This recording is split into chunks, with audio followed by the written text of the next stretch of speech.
ಹೊಸಪೇಟೆಯಲ್ಲಿ ಅಯೋಧ್ಯೆಯಿಂದ ವಾಪಸ್ ಆಗ್ತಿದ್ದಂಥ ವಿಶೇಷ ರೈಲಿಗೆ ಒಬ್ಬ ಮತಾಂಧ ವ್ಯಕ್ತಿ ಅಯೋಧ್ಯೆ ಹೋಗಿ ವಾಪಸ್ ಬರ್ತಾ ಇದ್ದಂಥ ರಾಮಭಕ್ತರನ್ನ ಬೆದರಿಸಿ ಗೋಧ್ರಾ ಮಾದರಿಯಲ್ಲಿ ನಿಮ್ಮನ್ನೆಲ್ಲ ಸುಟ್ಟು ಹಾಕ್ತೀವಿ ಅಂತಕ್ಕಂಥ ಬೆದರಿಕೆಯನ್ನು ಹಾಕಿದ್ದಾನೆ. ಎಲ್ಲ ರಾಮ ಭಕ್ತರು ಸೇರಿ ಪೊಲೀಸರಿಗೆ ಆರೋಪಿಯನ್ನು ವಶಕ್ಕೊಪ್ಪಿಸಿದ್ರೂ ಕೂಡ ಅವ್ರು ಯಾವ ಕಾರಣಕ್ಕೋ ಗೊತ್ತಿಲ್ಲ ಆರೋಪಿಯನ್ನು ತಪ್ಪಿಸ್ಕೊಂಡು ಹೋಗೋಕ್ಕೆ ಅವಕಾಶವನ್ನು ಮಾಡಿಕೊಟ್ಟು ಅದರ ನಂತರ ಎಲ್ಲರೂ ಸೇರಿ ಪ್ರತಿಭಟನೆ ಮಾಡಿದ ಮೇಲೆ CCTV ಫುಟೇಜನ್ನು ಆಧರಿಸಿ ಆಮೇಲೆ ಬಂಧಿಸಿದ್ದಾರೆ ಅಂತಕ್ಕಂಥ ಮಾಹಿತಿ ಒದಗಿ ಬಂದಿದೆ. ಗೋಧ್ರಾ ಮಾದರಿಯಲ್ಲಿ ಹತ್ಯಾಕಾಂಡ ನಡೆಸ್ತೀನಿ ಅಂತಕ್ಕಂಥ ಬೆದರಿಕೆ ಹಾಕುವಂಥ ಮನಸ್ಥಿತಿ ಏಕಾಏಕಿ ಬಂದಿರುತ್ತೆ ಅಂತ ನಾವು ಭಾವಿಸಬಾರ್ದು. ಇದ್ರ ಹಿಂದ್ಗಡೆ ಯಾವುದೋ ಪಿತೂರಿ ಆಗಿರುವಂಥ ಸಾಧ್ಯತೆಗಳಿದ್ದಾವೆ. ಹಾಗಾಗಿ ಇದನ್ನು ಸಮಗ್ರವಾಗಿ ತನಿಖೆ ಮಾಡಬೇಕು ಅಂತ ನಾನು ಆಗ್ರಹಿಸ್ತೇನೆ. ಇತ್ತೀಚೆಗೆ ರಾಮನಗರದಲ್ಲಿ ವಕೀಲನೊಬ್ಬ ವಾರಣಾಸಿ ಜ್ಞಾನವ್ಯಾಪಿ ಸಂಬಂಧಿಸಿದಂತೆ ನ್ಯಾಯಾಲಯ ಕೊಟ್ಟಂಥ ತೀರ್ಪನ್ನು ವಿರೋಧಿಸಿ ಬಳಸಿದಂಥ ಭಾಷೆ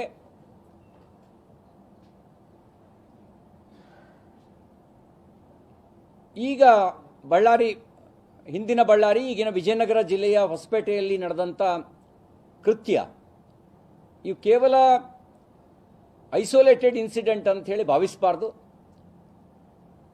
ಇದ್ರ ಹಿಂದ್ಗಡೆ ಯಾವುದಾದ್ರೂ ಪಿತೂರಿಯ ಸಾಧ್ಯತೆಗಳಿರುತ್ತೆ. ಕಾಲ ಮಿಂಚಿ ಹೋದ್ಮೇಲೆ ಚಿಂತಿಸಿ ಫಲ ಇಲ್ಲ ಅಂತ ಗಾದೆ ಮಾತಿದೆ. ಹಾಗಾಗಿ ಅನಾಹುತ ಆಗೋದಕ್ಕೆ ಮುಂಚೆನೇ ಎಚ್ಚರಿಕೆ ವಹಿಸೋದು ಸೂಕ್ತ. ಅದಕ್ಕಾಗಿ ಸಮಗ್ರ ತನಿಖೆ ನಡೆಸಬೇಕು ಅಂತ ನಾನು ಆಗ್ರಹಿಸ್ತೇನೆ. ರಾಮಭಕ್ತರೇ ಆರೋಪಿಯನ್ನು ಹಿಡಿದುಕೊಟ್ಟ ನಂತರವೂ ಕೂಡ ಪೊಲೀಸರು ವಶಕ್ಕೆ ತೆಗೆದುಕೊಳ್ಳದೆ ಅವನು ತಪ್ಪಿಸ್ಕೊಳ್ಳೋದು ಹೋಗೋದಕ್ಕೆ ಕಾರಣ ಆಗಿದ್ದು ಭಾಳ ಗಂಭೀರವಾಗಿ ತೆಗೆದುಕೊಳ್ಬೇಕಾಗಿರುವಂಥ ಸಂಗತಿ. ಯಾರು ಅಲ್ಲಿ ಸ್ಥಳದಲ್ಲಿದ್ದಂಥ ಪೊಲೀಸರು ಅವ್ರ ಕರ್ತವ್ಯ ಲೋಪ ಎಸಗಿದ್ದಾರೆ, ಅವ್ರ ಮೇಲೂ ಕೂಡ ಕ್ರಮ ಕೈಗೊಳ್ಳಬೇಕು ಅಂತ ನಾನು ಈ ಸಂದರ್ಭದಲ್ಲಿ ಆಗ್ರಹಿಸ್ತೇನೆ.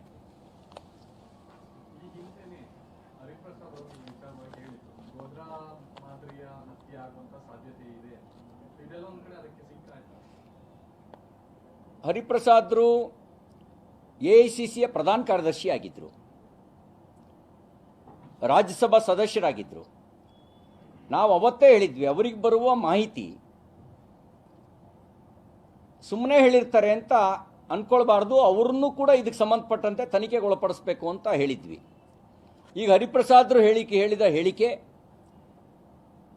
ಅದರ ಹಿನ್ನೆಲೆಯಲ್ಲಿ ಈಗ ನಡೆದಿರೋ ಘಟನೆ ಕೇವಲ ಕಾಕತಾಳೀಯ ಆಗಿರ್ಲಿಕ್ಕೆ ಸಾಧ್ಯ ಇಲ್ಲ. ಹಾಗಾಗಿ ಹೊಸಪೇಟೆಯಲ್ಲಿ ಬಂಧಿಸಿರುವಂಥ ವ್ಯಕ್ತಿಯನ್ನು ಸಮಗ್ರ ತನಿಖೆಗೆ ಒಳಪಡಿಸಬೇಕು. ಹರಿಪ್ರಸಾದ್ರಿಗೂ ಯಾವ ಮೂಲ ಈ ಸುದ್ದಿ ಬಂತು? ಅವ್ರಿಗೆ ಸುದ್ದಿ ಮೂಲ ಏನು? ಅವರು ಪೊಲೀಸರಿಗೆ ಹಂಚ್ಕೊಳ್ಬೇಕಾಗಿರೋದು ಅವ್ರ ಕರ್ತವ್ಯ. ಯಾಕೆಂದರೆ ಅವರು ಏನು ಆಪಾದನೆ ಮಾಡಿದ್ದಾರೆ ಅದು ಸಾಮಾನ್ಯ ಸಂಗತಿ ಅಲ್ಲ. ಹಾಗಾಗಿ ಅವರು ಪೊಲೀಸರಿಗೆ ಹಂಚ್ಕೊಳ್ಳದೆ ಇರೋದು ಮತ್ತು ಪೊಲೀಸರು ಅವರನ್ನ ಎನ್ಕ್ವೈರಿ ಮಾಡಬೇಕಾಗಿತ್ತು. ಎನ್ಕ್ವೈರಿ ಮಾಡದೇ ಇರೋದು, ಎನ್ಕ್ವೈರಿಗೆ ನೋಟಿಸ್ ಕೊಟ್ಟರು ಅಂತ ಅಂದ ತಕ್ಷಣವೇ ಇವರು ಉರಿದು ಬಿದ್ದರು. ಅಷ್ಟಕ್ಕೇ ಭಯ ಬಿದ್ದು ಪೊಲೀಸ್ ಇಲಾಖೆ ಮಾತಾಡ್ಸೋದು ಬಿಟ್ಬಿಡ್ತು. ಆದರೆ ಈಗ ಆಗಿರೋ ಘಟನೆ ನೋಡಿದಾಗ ಇದನ್ನು ಲಘುವಾಗಿ ತಗೊಳ್ಬಾರ್ದು, ಇದನ್ನು ಗಂಭೀರವಾಗಿ ತಗೊಳ್ಬೇಕು ಅಂತ ನಾನು ರಾಜ್ಯದ ಗೃಹ ಸಚಿವರಿಗೆ ಮತ್ತು ಪೊಲೀಸ್ ಇಲಾಖೆಯ ವರಿಷ್ಠಾಧಿಕಾರಿಗಳಿಗೆ ಈ ಸಂದರ್ಭದಲ್ಲಿ ಆಗ್ರಹ ಮಾಡಲಿಕ್ಕೆ ಬಯಸ್ತೇನೆ. ಇನ್ನು ಕಳೆದ ಒಂದು 10-15 ದಿನದಿಂದ ರಾಜ್ಯದಲ್ಲಿ ಕಾಂಗ್ರೆಸ್ ಸರ್ಕಾರ ಯಾವ ರೀತಿ ಸುತ್ತೋಲೆ ಹೊರಡಿಸುತ್ತೆ, ಸುತ್ತೋಲೆನ ಹೇಗೆ ವಾಪಸ್ ತೆಗೆದುಕೊಳ್ಳುತ್ತೆ ನೋಡಿದಾಗ ನಾವೆಲ್ಲ ಇತಿಹಾಸದಲ್ಲಿ ತೊಗಲಕ್ ನೀತಿ ಅಂತ ಓದ್ತಿದ್ವಿ. ಈ ಮೊಹಮ್ಮದ್ ಬಿನ್ ತೊಗಲಕ್ಕು ಅವನು ಹಿಂಗೆ ಇದ್ನಂತೆ, ಬೆಳಗ್ಗೆ ಒಂದು ಸುತ್ತೋಲೆ ಹೊಡ್ಸೋಣಂತೆ, ಸಾಯಂಕಾಲ ವಿಡ್ರಾ ಮಾಡ್ಕೊಳ್ಳೋಣಂತೆ. ಆ ಮೊಹಮ್ಮದ್ ಬಿನ್ ತೊಗಲಕ್ ಹೇಗಿದ್ದ ಅಂದರೆ ದೆಹಲಿಯಿಂದ ದೇವಗಿರಿಗೆ, ದೌಲತಾಬಾದಿಗೆ ತನ್ನ ರಾಜಧಾನಿಯನ್ನು ಶಿಫ್ಟ್ ಮಾಡಬೇಕಾದ್ರೆ ಹೇಳಿದಂತೆ ಇಲ್ಲಿರೋ ಜಾನುವಾರು ಸಮೇತ ಹೋಗಬೇಕು ಅಂತ. ಹೋಗ್ಬೇಕಾದ್ರೆ ಅರ್ಧ ಜನ ಜೀವ ಕಳ್ಕೊಂಡ್ರಂತೆ. ಮತ್ತು ಸ್ವಲ್ಪ ದಿನ ಹೋದ್ಮೇಲೆ ನಿರ್ಣಯ ವಾಪಸ್ ತಗೊಂಡಂತೆ, ಮತ್ತೆಲ್ಲರೂ ವಾಪಸ್ ಅಲ್ಲಿಗೆ ಹೋಗಬೇಕು ಅನ್ನಂತೆ. ಆವಾಗ ಅರ್ಧ ಜನ ಸತ್ರಂತೆ. ಇದಕ್ಕೆ ತೊಗಲಕ್ ನೀತಿ ಅಂತ ಕರಿತಿದ್ರು. ಬಹುಶಃ ರಾಜ್ಯದಲ್ಲಿ ಸನ್ಮಾನ್ಯ ಮುಖ್ಯಮಂತ್ರಿ ಸಿದ್ದರಾಮಯ್ಯನವರ ಸರ್ಕಾರವೂ ಕೂಡ ಮೊಹಮ್ಮದ್ ಬಿನ್ ತೊಗಲಕ್ನಿಂದ ಪ್ರೇರಣೆ ಪಡೆದಂಗೆ ಕಾಣುತ್ತೆ. ಆ ಪ್ರೇರಣೆ ಪಡೆದೆಯೇ ಅವರು ರಾಷ್ಟ್ರೀಯ ಹಬ್ಬವನ್ನು ಹೊರತುಪಡಿಸಿ ಸಾಂಸ್ಕೃತಿಕ ಹಬ್ಬಗಳು, ಅದು ಯುಗಾದಿ ಇರ್ಬೋದು, ರಂಜಾನ್ ಇರ್ಬೋದು, ಇನ್ಯಾವುದೇ ಹಬ್ಬವನ್ನು ಆಚರಿಸಬಾರ್ದು ಅಂತ ಒಂದು ಸುತ್ತೋಲೆ ಹೊರಡಿಸ್ತಾರೆ. ಆಮೇಲೆ ವಿಡ್ರಾ ಮಾಡ್ಕೊಳ್ತಾರೆ. ಘೋಷವಾಕ್ಯವನ್ನು ಬದಲಾಯಿಸ್ತಾರೆ. ಕುವೆಂಪು ಅವರ ಕಾವ್ಯದಿಂದ ಪ್ರೇರಣೆ ಪಡೆದು ಹಾಕಿದಂಥ ಘೋಷವಾಕ್ಯ ಜ್ಞಾನದೇಗಲವಿದು ಕೈ ಮುಗಿದು ಒಳಗೆ ಬಾ ಆದೇಶ ಮಾಡ್ತಾರೆ. ಆಮೇಲೆ ಜನವಿರೋಧ ವ್ಯಕ್ತ ಆಗ್ತಿದ್ದಂಗೆ ಹಾಗೇ ಸುಮ್ಮನೆ ಅಂತ ಹೇಳಿ ವಿಡ್ರಾ ಮಾಡ್ಕೊಳ್ತಾರೆ. ಅಂದರೆ ಸುಮ್ಮನೆ, ಹಾಗೇ ಸುಮ್ಮನೆ ಅಂತ. ಮೂರನೇದು ನಾಡಗೀತೆಯಲ್ಲೂ ವಿವಾದ ಸೃಷ್ಟಿ ಮಾಡೋ ಪ್ರಯತ್ನ ಮಾಡ್ತಾರೆ, ಮತ್ತೆ ವಿಡ್ರಾ ಮಾಡ್ಕೊಳ್ತಾರೆ. ನನಗೆ ಅನುಮಾನ ಏನು ಅಂದರೆ ಈ ಕಂಪ್ಯೂಟರ್ನ ಹೇಗೆ ವೈರಸ್ ಅಟ್ಯಾಕ್ ಮಾಡುತ್ತೆ ಅಥವಾ ಹ್ಯಾಕರ್ಗಳು ಹ್ಯಾಕ್ ಮಾಡ್ತಾರೆ. ಒಂದು ಕಾಂಗ್ರೆಸ್ನ ಆಡಳಿತದ ಮೈಂಡ್ಸೆಟ್ ಮೇಲೆ ವೈರಸ್ ಅಟ್ಯಾಕ್ ಆಗಿರ್ಬೋದು, ಅಥವಾ ಯಾರೋ ಹ್ಯಾಕರ್ಗಳು ಹ್ಯಾಕ್ ಮಾಡಿರ್ಬೋದು. ಹ್ಯಾಕರ್ಗಳು ಅರ್ಬನ್ ನಕ್ಸಲರೋ ಅಥವಾ ನಾಸ್ತಿಕವಾದಿಗಳೋ ಇದೆಲ್ಲ ಹ್ಯಾಕ್ ಮಾಡ್ತಿರ್ಬೋದು ಅಂತ ಅನಿಸುತ್ತೆ. ಏಕೆಂದರೆ ಒಳ್ಳೆ ಕಾರಣಕ್ಕೆ ನಮ್ಮ ರಾಜ್ಯದಲ್ಲಿ ಕಾಂಗ್ರೆಸ್ ಆಡಳಿತಕ್ಕೆ ಬಂದಮೇಲೆ ಸುದ್ದಿ ಆಗಿದ್ದು ಭಾಳ ಕಡಿಮೆ. ಅವ್ರ ಸುದ್ದಿಯೆಲ್ಲ ಇದೇ ಕಾರಣಕ್ಕೆ, ವಿವಾದಗಳ ಕಾರಣಕ್ಕೇನೆ ಸುದ್ದಿ ಆಗಿರೋದು. ಮತ್ತು ಅದನ್ನು ಬೆಳಗ್ಗೆ ಆದೇಶ ಹೊರಡಿಸಿ ಸಂಜೆ ಯೂಟರ್ನ್ ಹೊಡಿತಾರೆ. ಏನು ಕಲ್ಲು ಹೊಡೆದು ನೋಡ್ತಾ ಇದ್ದಾರಾ, ಏನಾಗುತ್ತೆ ನೋಡೋಣ ಅಂಥೇಳಿ. ಏನೂ ಪ್ರತಿಕ್ರಿಯೆ ಬರದೇ ಇದ್ದರೆ ತಣ್ಣಗಿದ್ದು ಬಿಡೋಣ, ಪ್ರತಿಕ್ರಿಯೆ ಬಂದರೆ ವಿಡ್ರಾ ಮಾಡ್ಕೊಳ್ಳೋಣ ಅನ್ನೋದೇ ಇವ್ರ ಯೋಜನೆ ಇದೆಯಾ? ಇವ್ರದ್ದು ಒಂದು ರೀತಿಯಲ್ಲಿ ಸ್ಥಿರತೆ ಇಲ್ಲದ ತೊಗಲಕ್ಕ ಆಡಳಿತಕ್ಕೆ ಸಮವಾಗಿರ್ತಕ್ಕಂಥ ಸರ್ಕಾರ ಅಂತ ಅನಿಸುತ್ತೆ. ಆ ತೊಗಲಕ್ ನೀತಿಯನ್ನೇ ತನ್ನ ಆಡಳಿತದಲ್ಲಿ, ತನ್ನ ಸುತ್ತೋಲೆಯಲ್ಲಿ ಇದು ತೋರಿಸ್ತಾ ಇದೆ. ಬಹುಶಃ ಆಧುನಿಕ ತೊಗಲಕರು ಅಂತ ಕರೆಸ್ಕೊಳ್ಳೋ ಇಚ್ಛೆ ಇವರಿಗೆ ಇದ್ದಂತಿದೆ. ಅದಕ್ಕಾಗಿಯೇ ಈ ರೀತಿಯ ಸುತ್ತೋಲೆಗಳನ್ನು ಹೊರಡಿಸೋದು, ವಿಡ್ರಾ ಮಾಡ್ಕೊಳ್ಳೋದು ಮಾಡ್ತಾ ಇದ್ದಾರೆ. ಇವರು ಮನಸ್ಥಿತಿ ನೋಡಿದಾಗ ಒಂದು ನಾಸ್ತಿಕವಾದಿಗಳಿರಬೇಕು, ಇಲ್ಲ ಅರ್ಬನ್ ನಕ್ಸಲರು ಇಡೀ ಸರ್ಕಾರವನ್ನು ಹೈಜಾಕ್ ಮಾಡಿರ್ಬೋದು ಅಂತಕ್ಕಂಥ ಅನುಮಾನ ನನಗೆ ಕಾಡ್ತಾ ಇದೆ. ಅಂದರೆ ಬೌದ್ಧಿಕವಾಗಿ ಹೈಜಾಕ್ ಮಾಡಿರ್ಬೋದು ಅನ್ನುವಂಥ ಅನುಮಾನ ಕಾಡ್ತಾ ಇದೆ. ಇನ್ನೊಂದು, ಇತ್ತೀಚೆಗೆ ನಡೆದಂಥ 5 ರಾಜ್ಯಗಳ ಚುನಾವಣಾ ಫಲಿತಾಂಶದ ನಂತರ ಕಾಂಗ್ರೆಸ್ಸು ತಾನೊಂದು ರಾಷ್ಟ್ರೀಯ ಪಕ್ಷ ಅಥವಾ ರಾಷ್ಟ್ರೀಯ ಪಕ್ಷವಾಗುವಂಥ ಯೋಗ್ಯತೆಯನ್ನು ಕಳ್ಕೊಂಡಿದ್ದೀನಿ ಅಂತ ತೀರ್ಮಾನಿಸಿದಂತೆ ಕಾಣುತ್ತೆ. ಯಾಕೆಂದರೆ ಅವರಿಗೆಲ್ಲ ಯಾವುದೇ ನಿಲುವುಗಳಲ್ಲಿ ರಾಷ್ಟ್ರೀಯ ಹಿತದ ನಿಲುವುಗಳು ವ್ಯಕ್ತ ಆಗ್ತಿಲ್ಲ. ಇದ್ದಕ್ಕಿದ್ದಂತನೇ ತೆರಿಗೆಯಲ್ಲಿ ನಮಗೆ ಅನ್ಯಾಯ ಅಂತ ಮಾತಾಡ್ಲಿಕ್ಕೆ ಶುರು ಮಾಡಿದ್ರು. ಜ್ಞಾನೋದಯ ಇದ್ದಕ್ಕಿದ್ದಂಗೆ ಕೆಲವರಿಗೆ ಜ್ಞಾನೋದಯ ಆಗುತ್ತಲ್ಲ, ಹಾಗೆ ಸಿದ್ದರಾಮಯ್ಯನವರಿಗೆ ಇದ್ದಕ್ಕಿದ್ದಂಗೆ ಜ್ಞಾನೋದಯ ಆಯಿತು. ಆ ಜ್ಞಾನೋದಯ ಆಗಿ ತೆರಿಗೆಯಲ್ಲಿ ಕರ್ನಾಟಕಕ್ಕೆ ಅನ್ಯಾಯ ಅಂತ ಹೇಳಕ್ಕೆ ಶುರು ಮಾಡಿದ್ರು. ನಾವು ಅಂದ್ಕೊಂಡಿದ್ವಿ ಬಹುಶಃ ವಿಧಾನಸಭೆನಲ್ಲಿ ಅಂಕಿಅಂಶ ಇಡ್ತಾರೆ ಅಂಥೇಳಿ. ನಾವು ಅವರಿಗೆ ಈಗಲೂ ಕೇಳ್ತಾ ಇದ್ದೀವಿ, 10 ವರ್ಷ ಮನಮೋಹನ್ ಸಿಂಗ್ ಅವರ ಆಳ್ವಿಕೆಯಲ್ಲಿ ಕರ್ನಾಟಕ ರಾಜ್ಯಕ್ಕೆ ಬಂದ ಹಣ ಎಷ್ಟು? ಅಮೌಂಟ್ ಹೇಳಿ. ನೀವು ಪರ್ಸೆಂಟೇಜ್ ಹೇಳ್ತಾ ಇದ್ದೀರಿ, ನೀವು ಅಮೌಂಟ್ ಹೇಳಿ. ನಮಗೆ ನಿಮ್ಮಷ್ಟು ಬುದ್ಧಿವಂತರಲ್ಲ, ನಾವ್ಯಾರು ನಿಮ್ಮ ಥರದ ಆರ್ಥಿಕ ತಜ್ಞರಲ್ಲ, ನಮ್ಮ ಸಾಮಾನ್ಯ ಜನ. ನಮಗೆ ಲೆಕ್ಕ ಗೊತ್ತಾಗುತ್ತೆ. ಅಮೌಂಟ್ ಹೇಳಿ ಎಷ್ಟು ಕೊಟ್ಟಿದ್ರು ಅಂತ. ಮೋದಿಯವರು ಬಂದಮೇಲೆ ಎಷ್ಟು ಕೊಟ್ಟಿದ್ದಾರೆ ಅಂತ ಹೇಳಿ. ನಮಗಿರೋ ಅಂಶವನ್ನು ಹೇಳಿದೆವು ಜನರ ಮುಂದೆ. ನಮಗಿರೋ ಅಂಶ ಏನು ಅಂದರೆ, 10 ವರ್ಷ ಮನಮೋಹನ್ ಸಿಂಗು ಪ್ರಧಾನಮಂತ್ರಿಯಾಗಿದ್ದಾಗ ಕರ್ನಾಟಕಕ್ಕೆ ಕೊಟ್ಟಿದ್ದು 1,42,000 ಕೋಟಿ. ಮೋದಿಯವರು ಕರ್ನಾಟಕಕ್ಕೆ ಕೊಟ್ಟಿರೋದು 4,91,000 ಕೋಟಿ.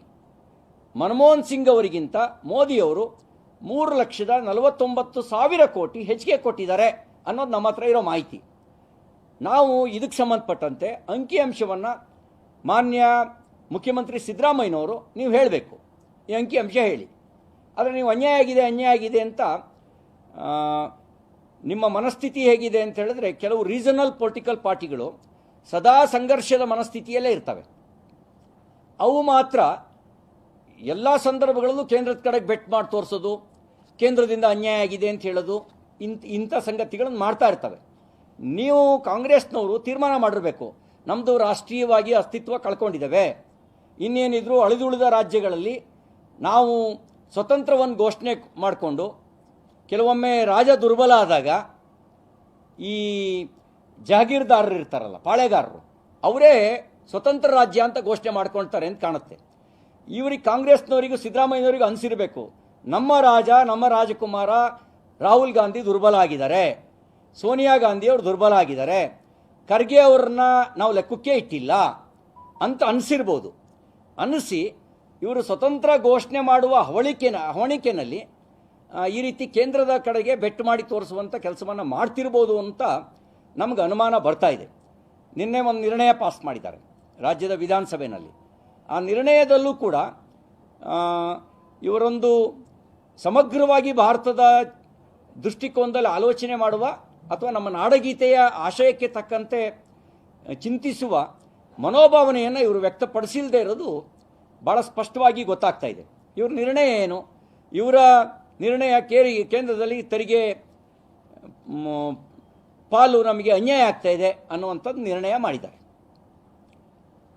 ನಾನು ಇವರಿಗೆ ಮಾನ್ಯ ಮುಖ್ಯಮಂತ್ರಿಗಳಿಗೆ ಕೇಳಕ್ಕೆ ಬಯಸೋದು, ರಘುರಾಮ್ ರಾಜನ್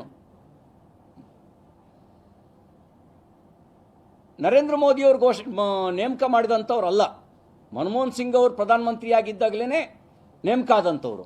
ಅವರೇ ಶಿಫಾರಸು ಮಾಡಿದ್ವಿ ಪರ್ಸೆಂಟೇಜು. ಆವಾಗ ನೀವೇ ಮುಖ್ಯಮಂತ್ರಿ ಆಗಿದ್ರಿ. ನೀವೇ ಮುಖ್ಯಮಂತ್ರಿ ಆಗಿದ್ದಾಗ ಅನ್ಯಾಯ ಆಗ್ತಾ ಇದೆ ಅಂತ ನೀವು ಧ್ವನಿ ಎತ್ತಲೇ ಇಲ್ಲ. ನೀವೇ 5 ವರ್ಷ ಮುಖ್ಯಮಂತ್ರಿ, 2013ರಿಂದ 2018ವರೆಗೂ ನೀವೇ ಮುಖ್ಯಮಂತ್ರಿ. ಆ ಯಾವುದೇ ಸಂದರ್ಭಗಳಲ್ಲಿ ರಾಜ್ಯದಲ್ಲಿ ಅನ್ಯಾಯ ಆಗ್ತಾ ಇದೆ, ತೆರಿಗೆ ಅನ್ಯಾಯ ಆಗ್ತಿದೆ ಅಂತ ನೀವ್ಯಾರು ಘೋಷಣೆ ಮಾಡಲೇ ಇಲ್ಲ, ನೀವ್ಯಾರು ಪ್ರತಿಭಟನೆ ಮಾಡಲೇ ಇಲ್ಲ. ಇದಕ್ಕಿದ್ದಂಗೆ ಎಲೆಕ್ಷನ್ ಬಂದಾಗ ಯಾಕೆ ಜ್ಞಾನೋದಯ ಆಯಿತು? ಒಂದು ಅನುಮಾನ ನಮಗೆ ಕಾಡ್ತಿರುವಂಥ ಒಂದು ಅನುಮಾನದ ಸಂಗತಿ. ಇನ್ನೊಂದು, 2014ಕ್ಕೆ ಮುಂಚೆ ಕೇಂದ್ರ ಎಲ್ಲ ರಾಜ್ಯಗಳಿಗೆ ತೆರಿಗೆ ಪಾಲು ಕೊಡ್ತಿದ್ದು ಪ್ರತಿಶತ 32 ಮಾತ್ರ, ಅಂದರೆ 32% ಮಾತ್ರ ಪ್ರತಿಶತ ಕೊಡ್ತಾ ಇದ್ದಿದ್ದು.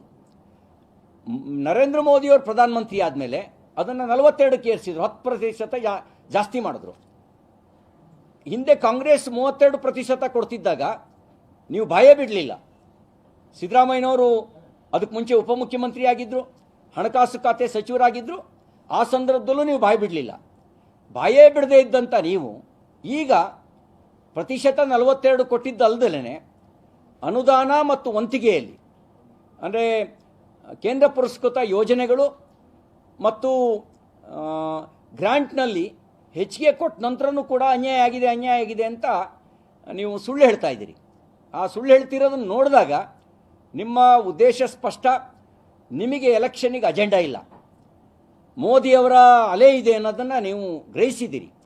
ಅದರ ವಿರುದ್ಧ ಏನಾದರೂ ಮಾಡಿ ಷಡ್ಯಂತ್ರ ಮಾಡಿ ಆದರೂ ಕರ್ನಾಟಕದಲ್ಲಿ ಒಂದಷ್ಟು ಸ್ಥಾನವನ್ನು ಗೆಲ್ಲಬೇಕು ಅನ್ನುವಂಥ ರಾಜಕೀಯ ತಂತ್ರಗಾರಿಕೆಯ ಟೂಲ್ ಕಿಟ್ ರಾಜಕಾರಣದ ಭಾಗವಾಗಿ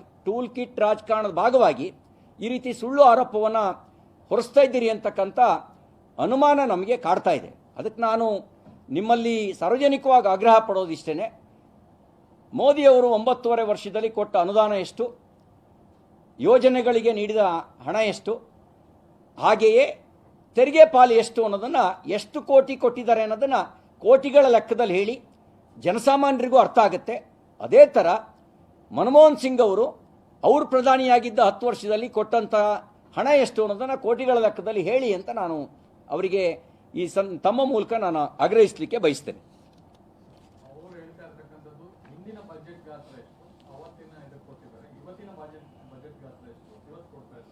ಒಂದಂತೂ ಒಪ್ಕೊಂಡ್ರೆ ಅವರು ಪರೋಕ್ಷವಾಗಿ ಮೋದಿಯವರು ಬಂದ ಮೇಲೆ ಬಜೆಟ್ ಗಾತ್ರ ಜಾಸ್ತಿ ಆಗಿದೆ, ಮೋದಿಯವರು ಬಂದ ಮೇಲೆ ಸಂಪನ್ಮೂಲ ಕ್ರೋಢೀಕರಣ ಜಾಸ್ತಿ ಆಗಿದೆ, ಮೋದಿಯವರು ಬಂದ ಮೇಲೆ ಯೋಜನೆಗಳಿಗೂ ಹೆಚ್ಚು ಅನುದಾನ ಕೊಟ್ಟಿದ್ದಾರೆ. ಈಗ ಮೋದಿಯವರು ಬರೋಕ್ಕಿಂತ ಮುಂಚೆ ಆಯುಷ್ಮಾನ್ ಭಾರತ್ ಎಲ್ಲಿತ್ತು? ನಾವೇ ಯಶಸ್ವಿನಿ ಯೋಜನೆ ಮೂಲಕ ಕೊಡ್ತಾ ಇದ್ವಿ ನಮ್ಮ ರಾಜ್ಯದ ಜನರಿಗೆ. ಆಯುಷ್ಮಾನ್ ಭಾರತ್ ಇರಲಿಲ್ಲ. ಈಗ ಆಯುಷ್ಮಾನ್ ಭಾರತ್ ಯೋಜನೆ ಕಾರಣದಿಂದ ಒಂದು ಕುಟುಂಬಕ್ಕೆ 5 ಲಕ್ಷ ರೂಪಾಯಿವರೆಗೂ ವಾರ್ಷಿಕ ಹೆಲ್ತ್ ಇನ್ಶೂರೆನ್ಸ್ ಕವರ್ ಆಗುತ್ತೆ. ಕಿಸಾನ್ ಸಮ್ಮಾನ್ ಯೋಜನೆ ಎಲ್ಲಿತ್ತು? ಕೇಂದ್ರ ಕೊಡ್ತಾ ಇರೋದು ಕಿಸಾನ್ ಸಮ್ಮಾನ್ ಯೋಜನೆ. ಮಾತೃವಂದನಾ ಯೋಜನೆ ಎಲ್ಲಿತ್ತು? ಮಾತೃವಂದನಾ ಯೋಜನೆ ಕೇಂದ್ರ ಕೊಡ್ತಿರೋದು. PM ಸ್ವನಿಧಿ ಯೋಜನೆ ಎಲ್ಲಿತ್ತು? ವಿಶ್ವಕರ್ಮ ಯೋಜನೆ ಎಲ್ಲಿತ್ತು? ಈಗ terminal 2 world the best terminal 2 ಆಗಿದೆ ಏರ್ಪೋರ್ಟ್ನಲ್ಲಿ, ಕರ್ನಾಟಕದಲ್ಲಿ ಬೆಂಗಳೂರಿನಲ್ಲಿರುವಂಥ ಏರ್ಪೋರ್ಟ್ನಲ್ಲಿರುವಂಥ ಟರ್ಮಿನಲ್ 2 ವರ್ಲ್ಡ್ ದ ಬೆಸ್ಟ್. ಅಂದರೆ ಅಷ್ಟು ಅದ್ಭುತವಾಗಿರುವಂಥ ಟರ್ಮಿನಲ್ 2 ರಾಜ್ಯ ₹1 ಕೊಟ್ಟಿಲ್ಲ, ಕೇಂದ್ರನೇ ಮಾಡಿದೆ. ಭಾರತ್ಮಾಲಾ ಯೋಜನೆ ಕೇಂದ್ರ ಪುರಸ್ಕೃತ ಯೋಜನೆ. ರಾಷ್ಟ್ರೀಯ ಹೆದ್ದಾರಿಗಳಲ್ಲಿ ಅಮೆರಿಕವನ್ನು ಮೀರಿಸುತ್ತೆ ಅಂತ ನಿನ್ನೆ ಗಡ್ಕರಿ ಅವರು ಹೇಳಿದ್ದಾರೆ.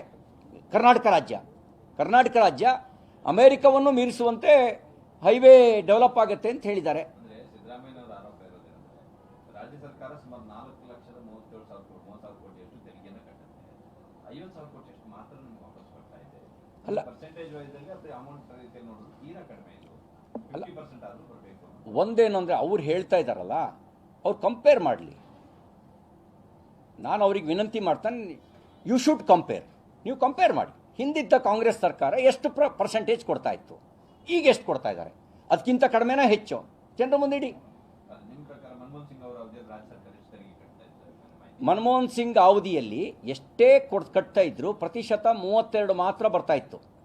ಮೋದಿಯವರು ಬಂದ ಮೇಲೆ 10% ಜಾಸ್ತಿ ಮಾಡಿದ್ರು. 42% ರಾಜ್ಯಗಳಿಗೆ ಪಾಲು ಕೊಡಬೇಕು ಅಂತ ಅವರು ಆದೇಶ ಹೊರಡಿಸಿದ್ರು. ಯಾಕೆ ಅಂದರೆ ಆಗ ಗುಜರಾತ್ ಮುಖ್ಯಮಂತ್ರಿ ಆಗಿದ್ದಾಗ ನೀವು ತೆರಿಗೆ ಪಾಲು ಕಡಿಮೆ ಕೊಡ್ತಾ ಇದ್ದೀರಿ ಅಂತ ಅವರು ಕೇಳಿದ್ರು. ಅದಕ್ಕಾಗಿಯೇ 10% ಜಾಸ್ತಿ ಮಾಡಿದ್ರು ರಾಜ್ಯಗಳಿಗೆ. ಅದಲ್ದಲೇ ಯೋಜನೆಗಳ ಈಗ ಎಷ್ಟು ಹೊಸ ಯೋಜನೆಗಳು ಎಲ್ಲಿತ್ತು ಹಿಂದೆ? ಈ ಎಲ್ಲ ಹೊಸ ಯೋಜನೆಗಳು ಎಲ್ಲಿತ್ತು? ಅದರ ಲಾಭ ಕರ್ನಾಟಕಕ್ಕೂ ಆಗ್ತಾ ಇದೆ. ಈಗ ಕೇಂದ್ರದಿಂದ ರಾಜ್ಯಕ್ಕೆ ಬರ್ತಂತ GST ಪ್ರಮಾಣ ಇಳಿಕೆ ಮಾಡಿದ್ದಾರೆ ಸರ್. 4.267ಗಿಂತ 3 ಇಳಿಸಿದ್ದಾರೆ. GST ಅವಾಗ ಇರಲೇ ಇಲ್ಲ. ಮುಂಚೆ ಬೇರೆ ಬೇರೆ ರೀತಿಯ ವ್ಯಾಟು, ಬೇರೆ ಬೇರೆ ರೀತಿಯ ಮಲ್ಟಿಪಲ್ ಟ್ಯಾಕ್ಸಸ್ ಇದ್ದಿದ್ದು, ಮುಂಚೆ ಇದ್ದಿದ್ದು. GST ಇರಲಿಲ್ಲ. ಅದನ್ನು ಮಾಡಿದ್ಯಾರು? 2013ನಲ್ಲಿ. 2013ನಲ್ಲಿ who was prime minister? Which party? Congress party was in ruling. Congress party ಅಧಿಕಾರದಲ್ಲಿ ಇದ್ದಿದ್ದು. ಆವಾಗ ರಾಜ್ಯದ ಮುಖ್ಯಮಂತ್ರಿ ಆಗಿದ್ದವರು ಗ್ರೇಟ್ ಎಕನಾಮಿಸ್ಟು ಸಿದ್ದರಾಮಯ್ಯನವರು. ಅವರಿಗೆ ಜ್ಞಾನೋದಯ ಎಲೆಕ್ಷನ್ ಬರ್ತಿದ್ದಂಗೆ ಜ್ಞಾನೋದಯ ಆಯಿತು. ಎಷ್ಟು ವರ್ಷದ ಮೇಲೆ ಜ್ಞಾನೋದಯ ಆಯಿತು? 2013ಇಂದ 2023ವರೆಗೂ 10 ವರ್ಷದ ಮೇಲೆ ಅವ್ರಿಗೆ ಜ್ಞಾನೋದಯ ಆಯಿತು. He was opposition party leader, he was early ಗೌರ್ಮೆಂಟಲ್ಲಿ ಚೀಫ್ ಮಿನಿಸ್ಟರ್, ಸೈಲೆಂಟ್ ಇದ್ರು. ಈಗ ಪೊಲಿಟಿಕಲ್ ನೆರೇಟಿವ್ ಸೆಟ್ ಮಾಡೋಕ್ಕೋಸ್ಕರ ಆರೋಪ ಮಾಡ್ತಿದ್ದಾರೆ. ವಾಸ್ತವಿಕವಾಗಿ ಅವರಿಗೂ ಗೊತ್ತು, ಮನಮೋಹನ್ ಸಿಂಗ್ ಅವರಿಗಿಂತ ನರೇಂದ್ರ ಮೋದಿಯವರು ಹೆಚ್ಚಿಗೆ ಅನುದಾನ ಕೊಟ್ಟಿದ್ದಾರೆ ಅಂತ ಅವರಿಗೂ ಗೊತ್ತು, ಯೋಜನೆಗಳು ಹೆಚ್ಚಿಗೆ ಬಂದಿದ್ದಾವೆ ಅಂತ ಅವರಿಗೂ ಗೊತ್ತು. ನೋಡಿ, ಈ ವರ್ಷ ರೈಲ್ವೆಗೆ 7,486 ಕೋಟಿ ರೂಪಾಯಿ ಈ ವರ್ಷ ಕೇಂದ್ರ ಸರ್ಕಾರ ಕರ್ನಾಟಕ ಕೊಟ್ಟಿದೆ. 7,486 ಕೋಟಿ. ಒಂದು ಪ್ರಶಂಸೆ ಮಾಡಲಿಲ್ಲ.